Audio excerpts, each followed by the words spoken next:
So children, now we are coming to the next, that is the fruit. Okay, fruit can be defined as a ripened ovary. Ripened means the ovary when get mature, then it converts into fruit. Okay, the fruit is characteristic feature of the flowering plant and it is a ripened ovary. This you are to underline after the fertilization. When ovary get ripened, then it converts into fruit. Now these fruits can be divided into two parts, can be categorized as two parts. That is true fruit and false fruit. True fruit is what? Which is directly formed from the ovary after fertilization. That is a true fruit. If any other part of the plant is taking part in the formation of fruit, then it is called as false fruit. But here we are taking up the true fruit first of all. The fruit wall of the fruit is divided, which is called as pericarp, is divided into three, that is epicarp, mesocarp and endocarp. True fruit example is mango, and here you can see the wall of the mango, ripened mango. If you imagine, you will see that the outer yellow part is epicarp and mesocarp is its pulpy part which we eat, its eatable part is its mesocarp.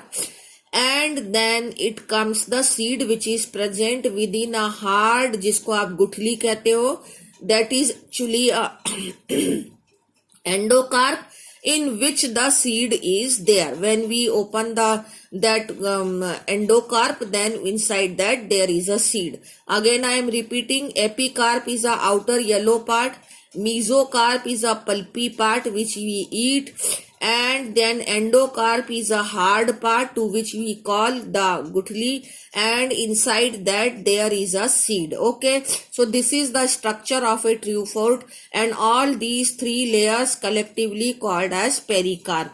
If we compare it with the coconut, then this outer this part epicarp is not present in this. You imagine the green coconut, in that outer green part is epicarp which is not shown here. This fibrous woody part is mesocarp. Then it comes the hard skull-like structure, that is endocarp.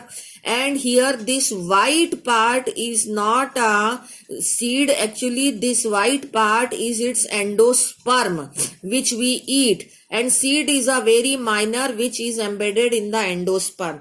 By comparing these two, you can imagine and you can think that eatable part of every fruit is different. Like here we are eating the mesocarp and here we are eating the endosperm is the eatable part of the coconut. Now it comes the false fruit. False fruit example is not given in your book, but I have taken it here. False fruit means any other part of the plant if take part in the formation of fruit, then it is called as false fruit. Apple is a false fruit. It is the LS of the apple shown here. So here this eatable part is its thalamus. Then where is the fruit present? Fruit is actually present here in the center, which we don't eat and we throw it. Okay, and here it is not further divided into epicarp, mesocarp and endocarp. Hence it is what? It is a false fruit, and here the eatable part is thalamus. Okay, what they are here writing in mango and coconut, the fruit is known as drupe fruit. It comes under the category of drupes. Drupes means there are actually the fruit here, a very small portion of the fruit is given, but otherwise the fruit is not only categorized as true and false fruit, rather they are categorized as dry fruit and the fleshy fruits also, indehiscence fruit and dehiscence fruit also, and further various categories of the fruit are there. Out of that, the one category is of drupe, in which the mango and the coconut belongs to, and their categorization is that their ovary is monocarpellary, in which only one carpel is there, that is superior ovary is there, and that is only one seed is present in the mango. And pericarp is further divided into epicarp, mesocarp and endocarp. Okay, and endocarp is stony, that is very hard, and in coconut also it is very hard, and here the endosperm is eatable, but here the mesocarp is eatable. Okay, so this is all about the fruit. In the next video we will take about the seed.